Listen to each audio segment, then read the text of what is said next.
कर्ज नीति का मकसद क्या है? चीन मृत्यु मशीन। असल में जो ये सब पूरी प्रॉब्लम का रूट कॉज है, उसकी कर्ज नीति क्या है? गुलाम बनाओ। सबसे पहले कर्ज दो, गुलाम बना लो, फिर वहां फूट डालो। जो यहां देखने को मिला, कहा यह जाता है गोटाबाया राजपक्षे को गद्दी तक लाने में असल में चीन की भी बड़ी भूमिका थी और वहां के सिंघली बुद्धिस्ट जो थे उनकी बड़ी भूमिका थी। ये बात और है कि आज वो भी खिलाफ हो गए। इस तरीके से समाज में बंटवारा कर दिया जाता है। वहां के जो तमिल लोग थे और वहां के जो सिंघलीज लोग थे, इनमें भी फूट डाली गई।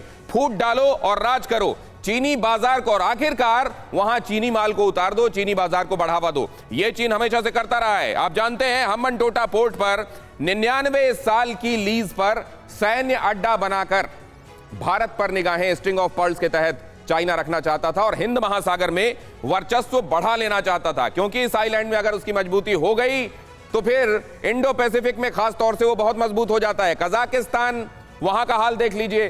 कजाकिस्तान इस्लामिक देशों को गुलाम बनाने का प्लान, कजाकिस्तान को कर्ज देकर, जहां जहां कर्ज दिया वहां वहां किसी ना किसी प्लानिंग और षड्यंत्र के तहत दिया। भारत के खिलाफ षड्यंत्र रचने के लिए पाकिस्तान को कर्ज दिया और उसका और बढ़ावा किया जा रहा है। इसी तरीके से बाकी दूसरी कंट्रीज को भी देख लीजिए। नीदरलैंड्स, नेटो में फूट डालने का काम यहां पर नीदरलैंड्स को अपनी तरफ करने के लिए, अमेरिका की यूरोप नीति को तोड़ने के लिए यह काम चाइना जाहिर है हर उस जगह पर जहां अमेरिकी फुटप्रिंट्स हैं जाकर अपनी मौजूदगी और वहां से अमेरिका की बेदखली इंश्योर करना चाहता है। इटली यूरोपीय बाजारों पर कब्जा करने के मकसद से वहां पर भी घुसपैठ, अमेरिका रूस का मार्केट खराब करने की नीयत, ये इस मकसद से ये सब चल रहा है। केन्या, उधर अफ्रीकन कंट्रीज में अफ्रीकी देशों को गुलाम बनाकर रखने की ख्वाहिश है।